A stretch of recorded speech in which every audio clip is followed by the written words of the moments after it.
Oh, hey, it's you guys. Hang on, I do this all the time. It's time for Willie's American Guitars video. So, we just got in something cool, a 1964 Gibson ES-345. And 345s are neat because they have some extra features what I'm addressing now is 1965. For Fender, it's easy. Pre-CBS, post-CBS. In 1965, CBS bought Fender. But also in 1965, Ted Mccarty left Gibson and he went to work for Bigsby. He bought the Bigsby company that was down the street in Kalamazoo, Michigan. When Ted Mccarty left, they left this champion that knew how to make guitars. And a lot of stuff happened gradually over those next few years. 1965 is a watershed moment, and because several things happened. In 1965, they went to chrome. Instead of nickel plating you get on earlier guitars, they went to chrome plating. Not that big a deal, but nickel looks better, it ages better, it has that yellow glow, not that blue glow. Huh? Yeah. And then nickel plating on a 335 will get you more money. They also went from a trapeze piece, or I'm sorry, they went from a stop tail in late 64, they went from a stop tail to a trapeze piece. Now the trapeze piece is to make it sound more like an acoustic guitar, which is what they were trying to achieve. The stop tail makes it sound more like an electric guitar. The other thing that happened in 1965 is the headstock pitch. The headstock pitch on earlier guitars is back 2 degrees. It's 17 degrees or 15 degrees, and it's really slight. Here is a headstock pitch on this guitar. You can see this is the 17-degree pitch on this 64. This 65 has less of a headstock pitch.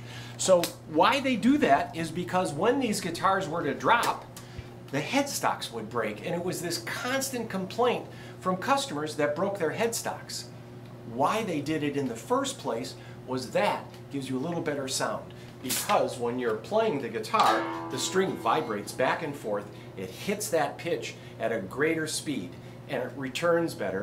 And so if I were to exaggerate this, if I were to bring this headstock pitch up all the way, a lot of the string energy would go past the nut. By bringing it back super tight like this, that hits the nut and reflects back.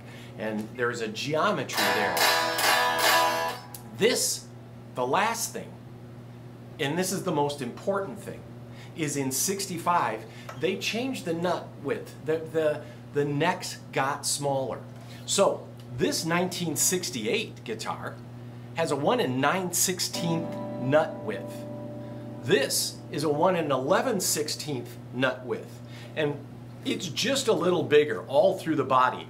That's why your earlier guitars get more money. So in 65 is when all of this kind of thing happened. Then in 68, the Brazilian rosewood embargo, all of these guitars have a Brazilian rosewood fingerboard. And again, we talked about that. Brazilian rosewood just has this tone to it. And there's guys that have studied and have done a PhD on wood dynamics, and Brazilian rosewood has always been superior in tone, and they knew that. I'm going to put that down for now. You still get on all 3 of these guitars patent sticker pickups, and patent sticker pickups are going to have a heavier cobalt content, nickel, aluminum, cobalt, alnico. The older pickups have a little more cobalt. Now cobalt is really expensive. Thank you Tesla cars and other electric vehicles.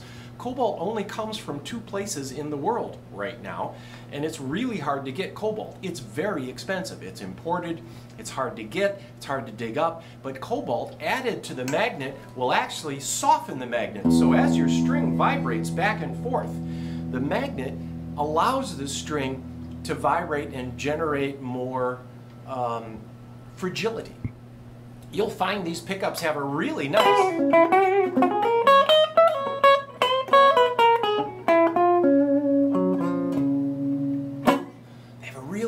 brilliant upper mid-range. So now this just came in.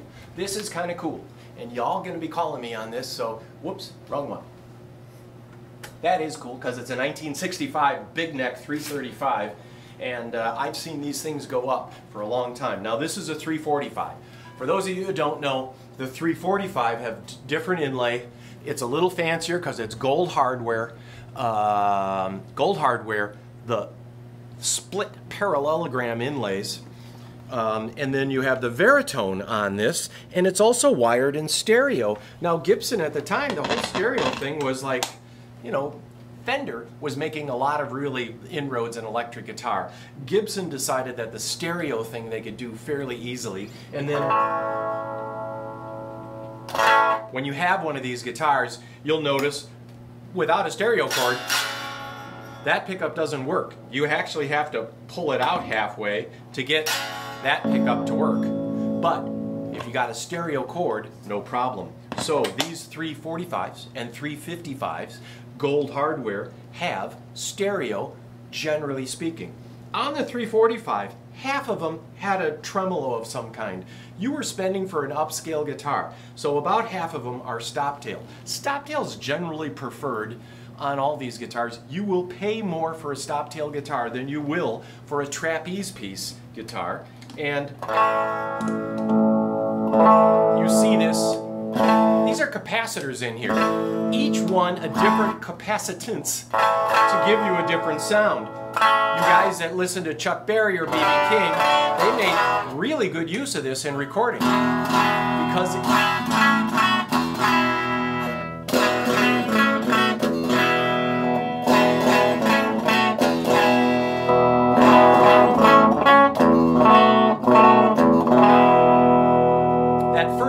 is basically a bypass. And so you didn't have to get up and grab another guitar. You had the option of all these tonal characteristics. It was generally not preferred. That guys did not like it. A lot of guys paid to have that taken out. This guitar was never taken out. This guitar is completely straight. Every screw on this guitar is completely straight. It has the original Kluson tuners.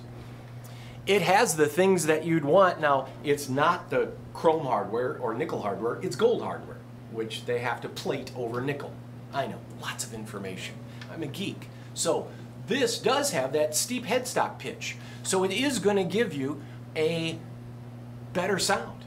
It will reflect better. And it has a stop tail. Again, it responds more like an electric guitar.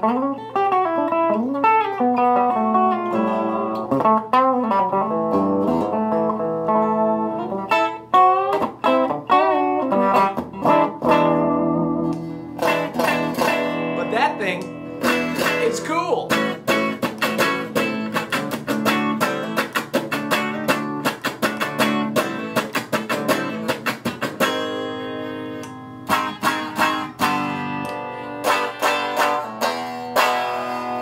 Or we're back to the original. So there you go. This just came in. 1964 Gibson ES-345. It is completely straight. It's in really good shape.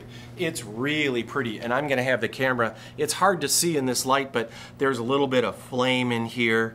You can see the yellow glow from the lacquer around the binding. They try to replicate it, and you can add a little tint to the lacquer. There's nothing like the glow of old lacquer. It's got patent sticker pickups. Nobody's ever been in there with a solder gun. It has the original stereo jack. It is the big neck, steep headstock pitch, completely straight. It's getting harder and harder for us to find guitars like this in this condition that are all there. So there you go. That's all I have to say for now. Y'all go back to what you're doing. Yay, 2021. Goodbye, 2020.